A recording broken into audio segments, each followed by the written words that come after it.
জিরা খালি কড়াইতে টাইলে নিলাম। আর এদিকে পেঁয়াজটাকে সুন্দর করে ব্রেস্তা বানাই নিলাম।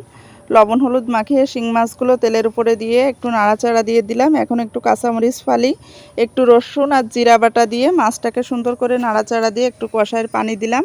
এই পানিটা যখন শুকায়ে তেল ছেড়ে দিয়েছে তখন আমি কচুরমুখিগুলো দিয়ে দিলাম। আর কচুরমুখি সিদ্ধ হওয়ার জন্য একটুখানি হলুদ আর লবণ দিয়ে সুন্দর করে কষাই করে দিয়ে দেবো কষায়ের পানি। আর এই কষার পানিটা দিয়ে ঢাকনা দিয়ে ঢাকে রাখবো যাতে কচুরমুখিগুলো সিদ্ধ হয়ে যায়। একদম সিদ্ধ হয়ে গেছে কচুরমুখিগুলো। এখন দিয়ে দেবো ঝোলের পানি। ঝোলের পানিটা যখন টক বগিয়ে টাইনে যাবে তখন আমি ফুরানি বাটা মশলাটা দিয়ে দেবো। আর মশলাটা আমি সুন্দর করে মিহি করে বাইটে নিচ্ছি। আর কচুরমুখির ঝোল কিন্তু তাড়াতাড়ি টাইনে যায়। আমি এতটুকু পরিমাণ ঝোল রাখবো।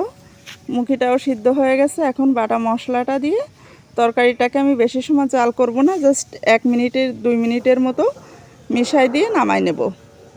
আর এইভাবে কিন্তু ঝোল তরকারি খুবই ভাল লাগে খাইতে। আপনারাও এভাবে চেষ্টা করে খেয়ে দেখতে পারেন। আর ভিডিওটি যদি আপনাদের কাছে ভালো লাগে তাহলে অবশ্যই লাইক কমেন্ট শেয়ার দিয়ে পাশে থাকবেন। সবাইকে আসসালামু আলাইকুম।